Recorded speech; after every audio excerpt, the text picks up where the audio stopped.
Welcome to Around the Corn, presented by the Knights Guild. Thanks for tuning in. Please like and subscribe because the likes and subscriptions makes us feel so much better. If you want to hear us speculate wildly on something in-game, throw your questions in the comments, and next episode we'll pretend to know the answer. Follow us and the Knights Guild on X. You can learn a ton about the Knights Guild on Discord and the Guild website. All the links you need are in the description. I'm your host, Faux Hubris. As always, I'm joined by everybody's favorite video game expert, Eddie Z. Eddie, how's it going? I wish there was a degree for this type of stuff. That'd be kind of cool. I know, right? We go to college to become video game experts. That would be pretty epic, you know? Let's just jump into the second part of our series looking at live service games, shall we? Absolutely, man. Let's do it. Cool. Crypto tech in general, because Copy obviously is going to be agnostic and be in multiple different chains. But it's just they don't have that. So that's the difference, I think. Now, can Cornucopias still do a battle pass? Maybe there are those people who just have that, they won't be able to do all the stuff. They don't want to get into the crypto world. They don't want to, who knows? You think that could be the case that people would prefer, like Web 2 gamers might prefer the battle pass over even having to deal with like Web 3? I don't know. That's the thing. I mean, I would say people should comment, right? Because at the same time, we are in the crypto world. We believe in the crypto. So you're getting comments. You're getting comments from people who believe in the crypto tech versus a person who's out in the street. If you go to like anywhere on the street right now and ask somebody, hey, what do you think of battle passes compared to crypto and currency and having that enveloped in the world of gaming? So, and most people, would probably be like, crypto, what the hell is that, right? So again, it's just some people, if you want to gain momentum in the beginning, obviously you have to, again, always say that this is a game first. You got to make the game fun, stay on your fundamentals, and just let the rest play out in terms of like the money, because this is crypto. It's got Copy on it backing it up along with an in-game currency. So there has to be a free-to-play way to do things, right? Maybe they still use some of the old business tactics to start up and maybe just use the out. terminology. Who knows? Battle pack. I mean, like I think it battle could be pack phased now out. is almost like the way play to earn has kind of taken a negative connotation. Battle packs are almost like a pejorative now these days too, where you're like, you hear it, you're like, oh, battle pack, I gotta go spend another $30, right? Like, because like, I mean, honestly, I mean, when I really stopped gaming was when I gave away my PS4 to somebody for to give to their kid, and because I hadn't played it in a year, and but like the games that I was buying, like it was like the big game that I like was Battlefield, and you would go and you would spend the $60 on the Battlefield, and then you would spend the $50 subscription to be able to play online, and then then it was all the battle packs, and I was like, I just spent $200 on this game, and I know I have a short attention span. I played it for like 3 months, so like it wasn't worth all the money I spent. Like that's where I think people are feeling. I wonder if the ability to sell what you buy is enough of a powerful concept to where the fatigue that's been built up over years by the gaming industry is destroyed. Like you're like, yeah, like I spend all this money on these games, but now I can sell the things that I buy, so it's all better now. Or is it gonna? I mean, is that negativeness just so strong in the gaming world? Yeah, it seems like Cornucopias is also competing against because again, we were talking about expanding into different avenues, different genres of gaming, right? From racing to fishing to shooter games. So they're competing against those legacy type games, right? Call of Duty, right? It's all about how much time does anybody have to do that. So for me to go ahead and invest in a battle pass for, let's say, Overwatch, only for it to also, by the way, reset after a certain amount of period of time, and then I have to rebuy the battle pass, right? Like in certain games. I think what's a game that does that? Right? I can't even think of one right now. But so again, and imagine if I'm just like, okay, well, I'm kind of burnt out in this game after like 2 months. I'm gonna go play, Legend of Zelda, right? Breath of the Wild or something like that, or Tears of the Kingdom. So like again, you lose that, right? So then that's lost revenue there. But here in Cornucopias, I feel like it could also, well, it could be a risk, right? But there also could work out where I just want to maybe play one game where everything is kind of sort of tied together. Yes, it does expand into different genres of racing and fishing and shooters and all that. But guess what? It's all tied to one thing, like Copy. my NFTs, improving it. I'm actually giving value to my asset, and then I can take that asset and sell it. You know, and actually, so again, we've never gone through this, and that's where the industry's Yeah, going, and that's kind of it's cool. I know it's not we've never gone through it. I wonder if we're we're just trading one fatigue for another. Like is like buying like there. I don't think there'll ever be a battle pass on Cornucopias. You'll never be able to pay to be able to never need to pay to play a certain part of the game. The whole game will be open to everybody unless it's being gate kept by a content creator who's using the NFTs, right? So like it but if you want to enjoy the game to the fullest, and to do that you have to maybe buy certain NFTs and things like that. Are you just when you come from Web 2, are you before you even understand that these things have value in the secondary market, that maybe one day you can sell it, are you just like, here we go again, more money that I'm spending, I can't just go through it, and I wonder if Web 3 is a powerful enough concept to battle that fatigue. Yeah, and again, it just depends on the person, right? Where we would need more people to comment Yeah. and give their opinions. I mean, the thing is that we have our own opinions here, and I'm also curious as to the opinions of people who are not really into the crypto thing, because they could also see it as, hey, that's just a cash grab, man. Right, Crypto's right. just a cash grab. They're trying to envelop all this, and it's Yeah, for the worse is probably what certain people also are thinking of, right? But we don't know yet. We have no idea because yes, while NFTs right now probably are in the hundreds, right, or like, of dollars in order to mint, but I can see if things go really well and popularity kind of kicks in, I can see just these yeah, NFTs for like a skins, because dollar, like a technically those dollar or are two, right? Like what's real going to come. They're going to, microtransactions. Yeah, yeah, they could, exactly. But they're going to be done on crypto, and they actually are, they're going to have their own policy IDs. So there are going to be ways to track ownership of that as well. The fact that you can actually will earn a particular, like, imagine if you took a did a 3-year quest, and I'm just exaggerating here, right? Who knows, there could be that, right? In a forever game, you never know, because quests will probably be a little bit more longer, right? Because it's all about the campaign of your own decisions of how you play the game. But imagine if you did a 3-year quest, and you finally got that, like, mystical wizard staff that no one else can get unless you actually completed that, right? So, like, but you can actually yeah, sell that. That's an NFT that you earned because you completed all the tests, and it took you 3 years to do it. So guess yeah, what? It's very valuable, right? So you will have those different things, and obviously we give value to whatever, the community decides, right? Because it's yeah. really just based on the community. Like, Market for maybe there's only, yeah, there's going to be a market for it, exactly. So I'm kind of curious as to how that's going to play out. So people also have to consider that as well, that if there is gained popularity with so many NFTs out there, they're not going to be in you're not going to be buying these for 300 unless it's like a yeah, particular, rarity or item that's very rare.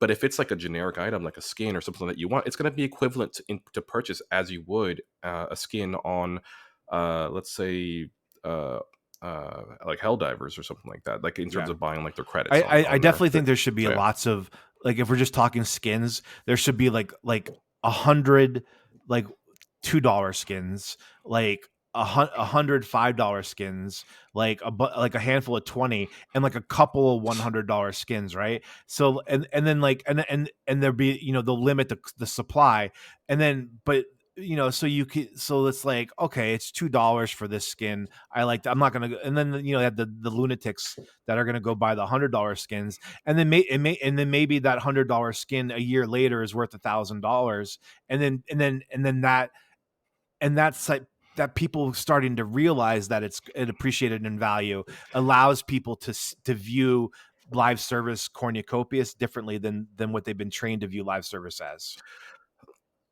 Yeah, one thing that kind of you that just kind of popped in my head was with Fortnite. There is the Mandalorian skin, which apparently is no longer will never come back into the market. So Mm, imagine that. Like, imagine there are these people, these gamers out there that have that Mandalorian skin in Fortnite. I can't get it.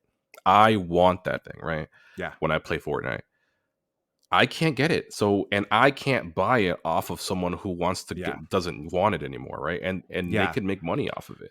That's where that comes from, I right? genuinely, I mean, you and I both believe that Web3 is different enough. I do, listening in the research for this, in this podcast that we're doing, and hearing the complaints that people have about live service games, I worry that I think Cornucopias the team is up for the task to overcome this negativity that's out there.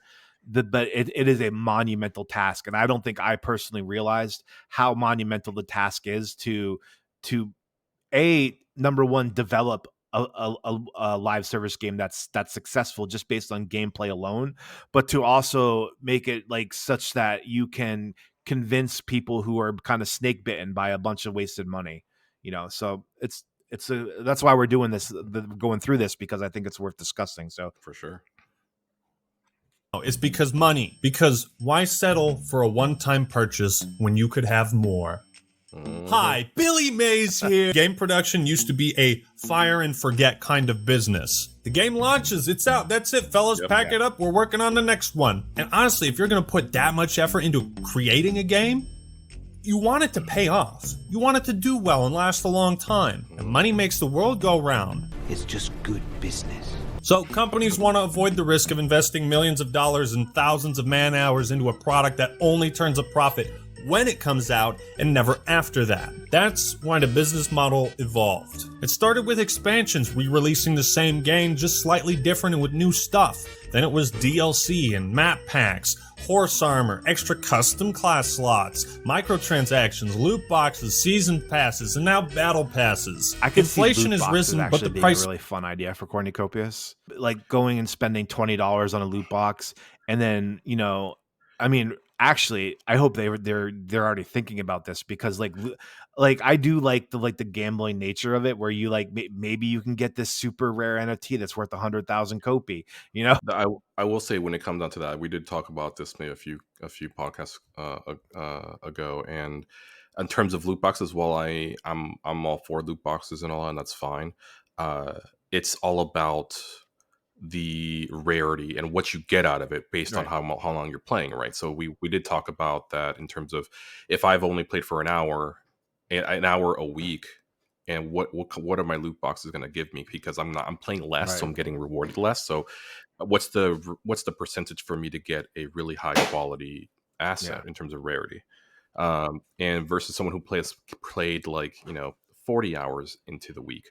Like, they're constantly getting it, right? But does that mean that they're getting significantly more, common items, right? So, and it's also about, and sorry to stop you, but it's just the fact that there's also full disclosure. I think there's something in the that I remember seeing something about, they have to actually post how rare, what their algorithm is in terms of that loot box system, because it has to already be disclosed and published as to how the loot box system works, because you can't just randomize that. You can't just, because there was a game that actually I think is currently being sued out there, and I can't remember which one, that they had purposely made it where you can literally 0% chance of getting the highest or item out of the loot boxes, and that's completely unethical. Fortunately, right? So, I would bet all the crypto I have that the team would never do anything like that. Like, we're fortunate for that. Like, so I'm not, but I do think that you bring up these are some interesting ideas that we've never heard about, that would be interesting I wonder if they've had these conversations, because like, I'm not opposed to loot boxes, because you're especially in Web3, you're done getting, right. Let's assume you get you pay $20 for a loot box, and you get 10 NFTs, and you have a 0.01% chance to get a 0.01% chance to get like the most rarest thing, like that. But you're also getting other things, and those things theoretically will have a limit on the supply. So you never know, what they might be worth one day. So that would be, that'll be really interesting to see in the game, is that's taking from Web 2. of new games hasn't, unless you're Sony. You think you're better than everyone. Most consoles are sold at a loss of profit. Developer size and budgets have risen tremendously, and with that, expectations. Companies want to avoid big risks. If they can placate a game's disastrous launch by saying, oh, it's going to be live service, we're going to work on it, then that's what they'll do. Live service attempts to mitigate They can placate a game's disastrous launch by saying, "Oh, it's going to be live service. We're going to work on it." Then that's what they'll do. I didn't Live like service attempts. Battlefront 2. Battlefront 2 was a good You like that game? Yeah, I but did like that that was what it game. came out as launch Some though, so people that was the yeah. that actually Battlefield 1, that Battlefront, the first one, was the one that had a controversial release. There was it was definitely like a cash grab type of deal where everything was through a paywall, I thought, and there was also it was very much like a play to win game. If I remember correctly, it was really horribly received by the community. I love that you know this stuff because I certainly don't. Yeah. To mitigate the risks and sunk costs of game development. Used to be, you bought a game, brought it home. If it was shitty, then it was just a shitty game, and that was it. But then one night, you find yourself just staying awake thinking, man, maybe Superman 64 wouldn't have sucked gorilla balls if it was a live service. Nowadays, you're allowed to release bad or poorly optimized video games as long as you say, well, it's shitty now, but it might get better, said every developer of an early access survival game. Trust us, this one isn't a scam. I don't think anyone has the boomer hot takes that games were better when they were never updated. People that think that, that's what you look like, right there. In an ideal world, a live service would make every game better, objectively, right? I'd kill a man to get more maps in Mario Party 3. Live service experiences weren't so controversial when it was MMORPGs, but once games like Destiny, Fortnite, and Call of Duty started picking up the torch into the mainstream, well, that's when all hell broke loose. Updates, patches, and new content are essential to the live service business model, and it's become commonplace for new titles to have roadmaps, blog posts, video updates, interviews, hot fixes, new maps, patch notes, battle passes, seasons passes. We're taking out this character, we're putting that character back in. I think Jeff Kaplan showed his ass hair on camera at once saying it was going to be in Overwatch 2. And it's like, is the game finished yet? Can I have the fun? Well, I mean, that's, you know, rightly or wrongly, that's the attitude of us as the gaming community, right? Can we have the fun now? Can we have, like, because, like, really what matters more than can we have the fun? Well, yeah, and the difference between this and Cornucopias is the fact that there's more of an investment by us to care about the Kopi cafes, right? And what they're doing. So it's I always will say it, and I'm still going to say it, that I feel like the Kopi cafes are sort of almost like a board meeting, because it's like the presidents of the company speaking to us as one chair of the board, because obviously the other chairs are the other developers in the game, like such as like David, Julian, and Catherine. So it's just and the rest of her, and those who are not named, right? But it's just I feel like that's how I see the Kopi cafes is a board meeting, and they're presenting how progress is going. Because guess what? Because if they want more investments, such as as an example for like the F9R that's going to be coming out, there has to be some more updates, more progression. Where are you with this? What's going on? The fact that we're able to play in the game, and we're going to be getting Solace pretty soon, and the most recent Kopi Cafe with the leaks of the animals, right? So I mean, it's amazing. I'm really happy. So that's what's different between this and them, they've talked about this. They don't talk about it so much anymore, but I remember when I first started watching the Kopi cafes, they would talk about that, like, no game does it this way. No, I mean, maybe now they do like a little bit more than they ever did before, like live service, where you get this and they try to fix it. But like, no one's ever from the drawing board to the initial coding, like here's what we're doing every step of the way. No one has done it this way before, and I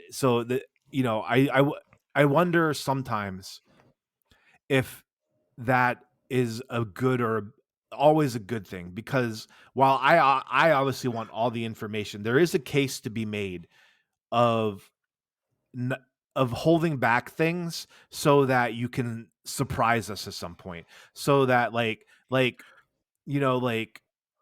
it be I agree. we know Solace is coming out in probably in the next 60 days. If we didn't know that, if all they said was like, we're making progress in Solace, we hope to get it out, relatively soon. We hope to get it out sometime this year. And then all of a sudden next month it's out, and we're like, and I mean, even if they were lying to us a little bit, like, it's like, oh, maybe it's like, Q4 of this year, and all of a sudden we get it in the end of Q2, the beginning of Q3. Like that would be that would be an artificial way to like pump up excitement. But like I wouldn't begrudge them if that's what they were doing, because I don't know, Uh, would you? yeah, no, yeah. Well, I mean, I see what you're saying in terms of like keeping some stuff for themselves, but I mean, it's I agree and I don't agree to some degree because of we are Mhm. in it early. So like the fact that it's all our say as to what the game is going to the end outcome is going to be as well. Like yes, it's Cornucopias developing the game, but they're taking our opinions in as well. So they need that feedback. Is this good? Is our climactic thing in our story going to be good for enough for the rest of the community? Because right now, as I'm looking at it, I'm going into their Discord. We Probably last time I have looked was about yeah. 39,603 members in there. So imagine if we have 40,000 members, and so maybe some of those are bots, right? But 39,000 members on there, but that's not where they want to be, right? So it's still within our little group that we have of people who are really involved and are knowing this. So we're going to be giving our You're opinions. right. It's Yeah. going to be a complete shock to the world once they actually are in the game, and then out of nowhere they see, oh cool, look at this deer. Oh cool, look at that wolf. Holy crap. Wait, that's a bear. That's not a normal bear. What the hell? Then then it's like a complete shock once you're actually in the game for a gamer that's like actually streaming. That's like a famous streamer, let's say like Ninja to first see it in the game, or Asmongold to first see it in the game and be I well, shocked by it. Right? I mean, if you're gonna go to like, I mean, like those, I don't know about Ninja, but I know Aspen Gold. That I watched some of his videos in for preparation for this, and I'll tell you what though, if the game is not good, like do not let that guy anywhere near it because he will destroy it, and I mean, like not that he has, yeah, but Honest opinions. I mean, like I think about like the way I in college like learned how to critique writing and like rip writings apart, and, like that's how you get better at it, right? You learn to do that to other Right. people's writings. But like the way I watched him rip games apart was just like so like surgical. Yeah, He's honest. That's the thing. He's got no yeah. Oh, filter. I I kind liked of it too. like that about Asmongold, also known as Zach in real life, I think. And so he's a great guy. Love the guy. I think he's You're a right. true gamer, and excuse me. But yeah, he's very much into this world, and I would think actually that he's also would be more so against what Cornucopias is trying to do in terms of involving crypto and all that, because I think he's also in the same boat as far as like live service game sucks, but I don't this think is the that way it I is don't think he until said that in the video that I don't I mean I think he said a lot of live service in, games suck, in a but the problem is the people that are making live service games aren't people who know how to make live service games in this. So the games themselves suck. That it's not the concept that he's against. It's the crappy games that people yeah, are making. yeah, it just I mean the point to hit from what he usually comments, if the game is Yeah, good, they will come. Basically, right. is the how I see it. Hmm. Live service experience can easily get muddled and confusing to casual gamers. I already keep track of my bills, my insurance, and the decline of my physical well-being. I don't want to keep track of every update for every live service game. For I mean, example, real when quick, the Halo Cornucopias has updates are always going to all be free. So you don't have to keep track of them. So that's a leg up, right? Like you're just going to get them when you re-download the game, I would imagine, right? Yeah, I'm curious. I guess is he basically talking about like we don't have to like every patch has to be announced. Like, I mean, I guess I kind of I don't have to know Yeah. Well, I mean, everything, but I mean, like a lot of times the patches come with added costs, I right? want Like some. you like the new patch, you need to buy this, this, and this. So I think Yeah, certain weapons get buffed, some certain weapons get nerfed. So I mean, but do we really need to know the specifics of hey, this rocket when it hits the ground, it has a splash damage reduced you now of know as twenty well as I percent do, versus like what the it does now. lunatics out there that care You about know, DPS are going to want to know every little nuance. So but does our community want that though? Like, do they really need to have like a patch update and here's everything nitpicky of what we've changed in terms of the reticle and how it aims, what the but is our hitbox is, community what really the gaming community at this point, or is it like the there's a crypto mixture. I community feel. that has adopted gaming? Because I think I think it's I more also crypto community than it is gaming community at this point. Right, and that's you're right. I feel like there's also there's a gaming community in this 39,000 community, but there's Right. also a flipper community in here too still. So I would probably wage that there's probably like a good third of the Yeah. community is about flippers, if Cool. not There you go. half. Had split screen campaign co-op, and then one day it doesn't. And it's like, sorry, you didn't read blog post number 503-7C. On the flip side, when new seasons are Yeah, coming out That- for an already existing Oh, this Deep game? Rock. I love game, this game. I play this that game, can yeah, generate with a my lot friends. of hype. But staying up to date with live service games, particularly ones you're really invested in, can feel like reading a manga. Like, miss one issue, and now you have no idea why a support hero can outduel Reinhardt. With so many games and so many updates, players generally stick to like one or a few live service games at a time. So Right. that's Because there's so I mean, the real conundrum here is how do you pry away people, or how do you create new people that don't play live service games? How do you? From especially from the Yeah. again the legacy games, right? Like the Call of Duties, the War Zones, right? The PUBGs, the Counter Strikes people of this world. How do you attract those people to take a break from that and go to yours? And if by chance you make a better first person shooter or something similar to this, which I don't think is where it's apples to oranges, I think, here in terms of the graphics and what in Counter Strike is doing and what Cornucopias is doing.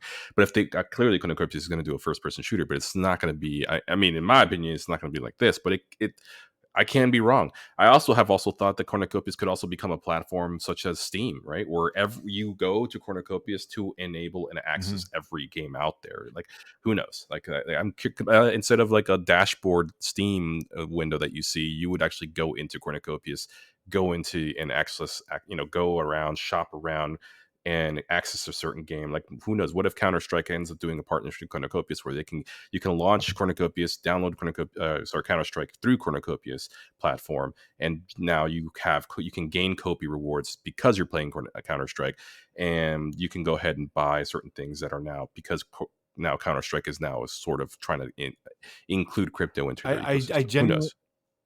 Yeah, Wild speculation. So I'll have something to say on that, but I want to also backtrack real quick and say that I do also wonder is if Cornucopias has a reach that goes beyond gaming to where people who aren't traditional gamers, if the appeal of Cornucopias can reach beyond gaming and bring new people who aren't currently gaming into Cornucopias, because what's the different promise that Cornucopias makes that no other live service game can make is that there is an opportunity to create and craft things and to sell those things for real money. And if so, now where you bring in people who are not gamers but maybe more entrepreneurial minded, because I've always thought the purpose of Cornucopias is the game of Cornucopias is actually the economy. It's actually, finding a way to profit from the economy and to profit from the ownership of NFTs and land and revenue generating NFTs. And so is that appealing to people who aren't gamers? Because it could very well bring in Web 2 gamers and people that just don't game at all at some point. Well, then, see, that's the thing too, because if it's so, there is that free to play aspect of this as well, right? So there also, I would, if I were to wager, that would be like the 8 to 12 year olds, right? That don't have a job, right? That have to rely on their Yeah. parent to buy them something, right? So like they're the ones who probably were like, hey, here's a free to play game. They could download it on their in the future Xbox, or if you have a PC, they can do that, right? But now they can go in there and play and be fine. Now that's where I was kind of also thinking like maybe that side of the world could have the battle pass portion of things, or whether you buy the skin and do all that stuff because it's what they know, and it's it's all they can do, versus actually doing an investment where you have to do taxes and stuff like that too. So it's Well, like a I little mean, bit more involved. I don't want to get too much in that, but that is an interesting question or problem to like how does Cornucopias help people account for their profit and loss? I did. Yeah, because I don't think many gamers are really like Yeah, thinking about their exactly. taxes while they're And playing. so I mean, at some point there, there should be like an educational system like there were people like are reminded that you did make $2,000 last year. You do need to claim that on your taxes. I real quick, This I did like this an unscientific study where I asked 3 parents who I know their kids use Roblox and I know have spent like a lot of money, and I asked them, I go, would you be willing to let your children spend more money on Roblox for the things that they buy if you knew that they could sell those things in the future for maybe not all your money back, but for some percentage of your money back if they stop playing in the future. So like this one parent I talked to, she said she spent let her kids spend thousands of dollars over some years on Roblox, and she was like, yeah, that's no, love and I right was there. like, and I said, how would you feel if like you actually sold it for more than you ever did? She's like, well, then I'd probably want to play it. I mean, that's amazing. Right. So I do that. Yeah. That's what made me wonder is if there's people who don't game might be interested in it. Like if a mom out there that her kid made Mhm. $200 because they sold an NFT that they had bought 8 months earlier, then she'd be like, well, maybe I should look at this game. Eddie and I wanted to thank the Knights Guild for letting us be a part of their amazing community. Make sure to follow them on X. Use the links in the description to join their Discord and find their website. Thank you to Josh, Robin, David, and all the amazing people working on the game. It's been awesome getting to know more and more of them through the Kopi Cafes. We really love that. Finally, please subscribe to Around the Corn's YouTube channel so you don't miss next week's episode. We're always trying to do better content. We're trying to do more different stuff like these kinds of videos we're doing this week in this series that we're doing. So thanks for tuning in, and we'll see you all soon.